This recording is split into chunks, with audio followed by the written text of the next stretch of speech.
Kerala university രജിസ്ട്രാറെ suspend ചെയ്ത വിസിയുടെ നടപടി പ്രത്യേക സിൻഡിക്കേറ്റ് യോഗം റദ്ദ് ചെയ്തു. വിസിയുടെ ചുമതല വഹിക്കുന്ന സിസ തോമസിന്റെ വിയോജനക്കുറിപ്പ് മറികടന്നാണ് സിൻഡിക്കേറ്റ് യോഗത്തിലെ തീരുമാനം. തന്റെ അസാന്നിധ്യത്തിൽ നടക്കുന്നത് സിൻഡിക്കേറ്റ് യോഗമല്ലെന്ന് പറഞ്ഞ വിസി സസ്പെൻഷൻ നടപടി തള്ളി. വിഷയത്തിൽ ഇനി നാളത്തെ ഹൈക്കോടതി ഉത്തരവ് നിർണായകം. രജിസ്ട്രാറെ നിയമിക്കാനും സസ്പെൻഡ് ചെയ്യാനും അധികാരം സിൻഡിക്കേറ്റിനാണെന്നും വിസി മോഹൻ കുന്നുമ്മലിന്റേത് നിയമങ്ങൾ ലംഘിച്ചുള്ള നടപടിയാണെന്നും ആരോപിച്ചാണ് ഇടത് സിൻഡിക്കേറ്റ് അംഗങ്ങൾ അടിയന്തര സിൻഡിക്കേറ്റ് യോഗം വിളിച്ചു ചേർക്കാൻ വിസിയോട് ആവശ്യപ്പെട്ടത്. മോഹൻ കുന്നുമ്മൽ ചട്ടങ്ങളും നടപടിക്രമങ്ങളും പാലിക്കാതെയാണ് തീരുമാനമെടുത്തതെന്ന വിമർശനവും അംഗങ്ങൾ ഉയർത്തി. തുടർന്ന് രാവിലെ 11 മണിയോടെ യോഗം ആരംഭിച്ചു. സസ്പെൻഷൻ സംബന്ധിച്ച് ചർച്ച വേണമെന്നാവശ്യപ്പെട്ട് ഇടതംഗങ്ങളോട് സസ്പെൻഷൻ വിഷയം അജണ്ടയിലില്ലെന്നായിരുന്നു സിസ തോമസിന്റെ മറുപടി. തർക്കത്തിനിടെ ചർച്ച അവസാനിപ്പിച്ചതായി പ്രഖ്യാപിച്ച് വിസി പുറത്തിറങ്ങി.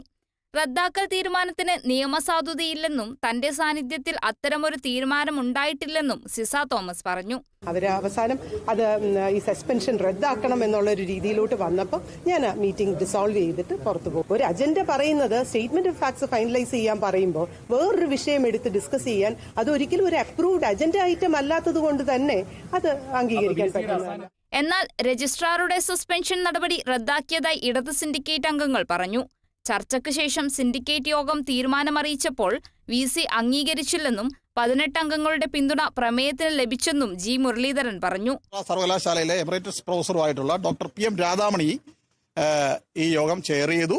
സർക്കാർ പ്രതിനിധികൾ ഉൾപ്പെടെയുള്ള 18 സിൻഡിക്കേറ്റ് അംഗങ്ങളുടെ പിന്തുണയോടുകൂടി ഈ തീരുമാനം അംഗീകരിച്ച് ഹൈക്കോടതിയെ അറിയിക്കാൻ സ്റ്റാൻഡിംഗ് കൗൺസിലിനെ ചുമതലപ്പെടുത്തി. രജിസ്ട്രാറുടെ സസ്പെൻഷൻ നടപടിയിൽ തീരുമാനമെടുക്കാൻ സിൻഡിക്കേറ്റിന് അധികാരമുണ്ടെന്ന നിലപാടിൽ സർക്കാരും ഉറച്ചു നിൽക്കുമ്പോൾ നാളത്തെ ഹൈക്കോടതി ഉത്തരവ് നിർണായകമാകും. ഇന്നത്തെ സിൻഡിക്കേറ്റ് യോഗത്തിലെ വിവരങ്ങളടക്കം വിസി നാളെ കോടതിയിൽ അറിയിക്കും. Kerala vision news, Thiruvananthapuram.